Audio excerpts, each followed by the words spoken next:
You'd mentioned something before the show that I thought was interesting. So, obviously, I'm a big Shedeur guy, and that's just who I am. It's what I am at this point. And I always thought you were in the same camp with me. I always looked at you as like a brother in arms when it came to Shedeur. Like, I know the people at the station that I consider to be brothers in arms in the Shedeur Sanders battle.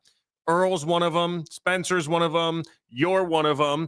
Our guy, G. Bush, who's going to be with me tomorrow, he's also one of them as well. And I think that's about where the clock runs out when it comes to Shedeur Sanders supporters. Ken likes Shedeur Sanders. I don't ever consider him a supporter because he flip-flopped too much.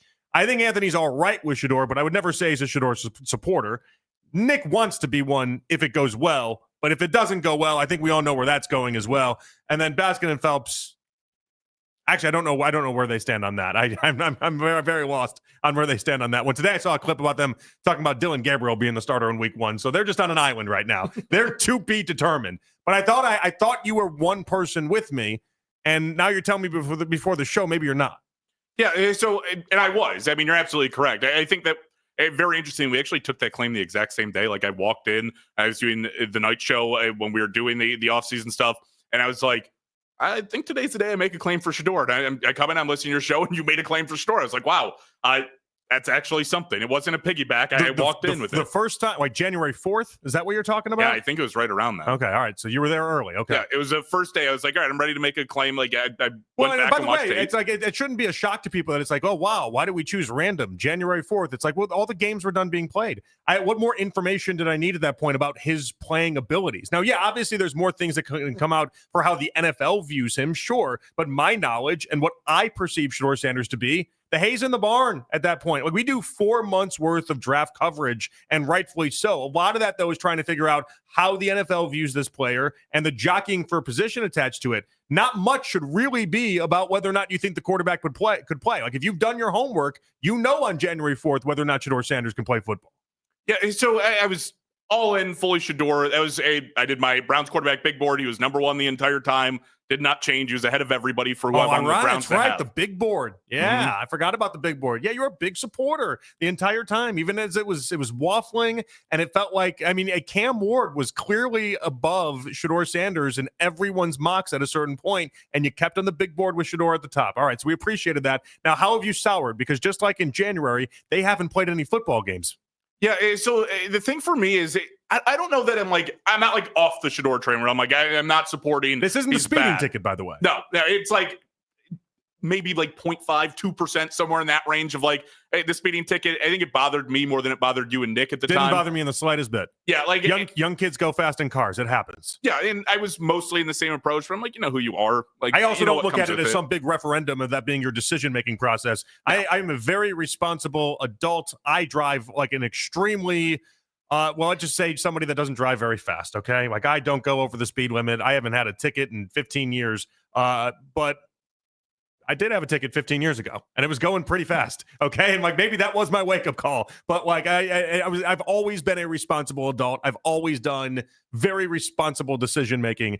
And even there, I used to speed as a kid. Like, that's just a thing that young kids do. Yeah, same thing I do. I'm not wiping it away. I'm not saying he should be doing it. I'm not advocating that. I'm just saying it is a thing that young kids do. Right, same thing for me. The same age as Shedeur. I have, like, 4 tickets via camera. I just... Not going like an absurd. I'm not going 101, but I was going faster than I should have been. We talking Parma camera?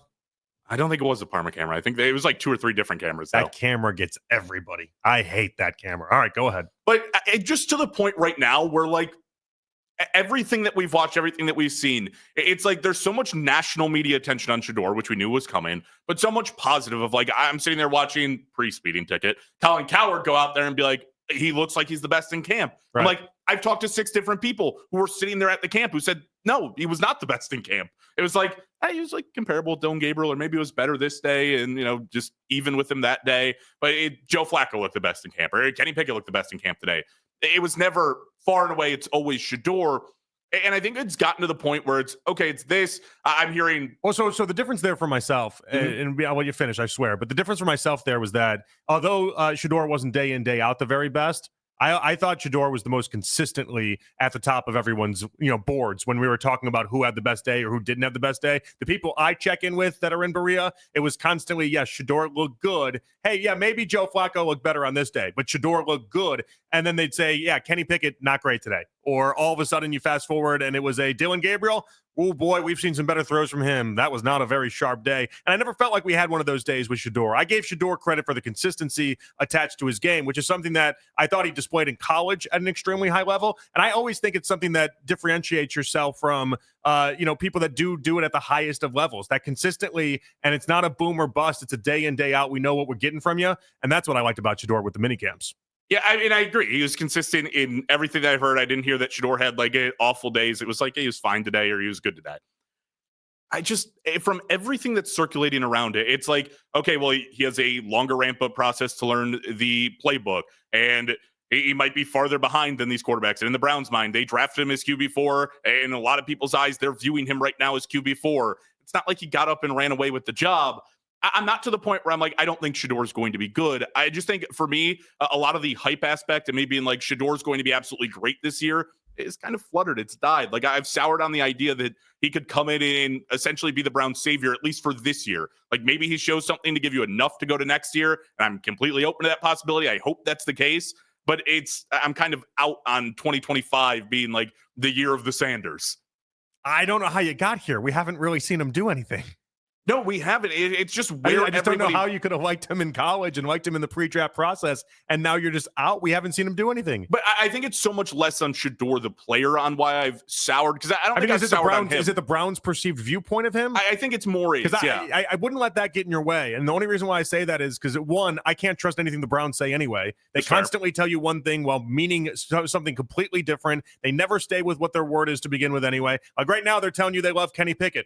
Okay. If I woke up tomorrow and they traded Kenny Pickett, is anybody surprised? I'm not surprised in the slightest bit. So I wouldn't let whether or not they believe in Shedeur or their perception of Shedeur, I wouldn't let that cloud you. Like if you think the kid can play and you thought that in the pre-draft, you should still think that now. Nothing has changed. And again, it hasn't changed on the fact that I don't know that maybe souring on Shedeur is the wrong idea because I don't think I've soured on him as a player or his ability. I think I've soured on the fact that I don't think he's going to get the opportunity. And I don't know that truthfully, they're going to set him up in a way that's going to allow him to succeed this year and stop them from drafting a quarterback next year. So I like that perception better. Like we know Shedeur does need pieces around him. And we know one of the problems he had at Colorado, he had no offensive line. He had no run game and he still made something happen out of that. But at the next level, it's a little bit different. You got to have some pieces. You got to have a good environment to go into. And if you want to tell me you don't think he'll be great because the environment's not going to let him, that's a different story. I can understand that perception, and I get that completely. Because right now, the Browns have not done enough with this offensive line,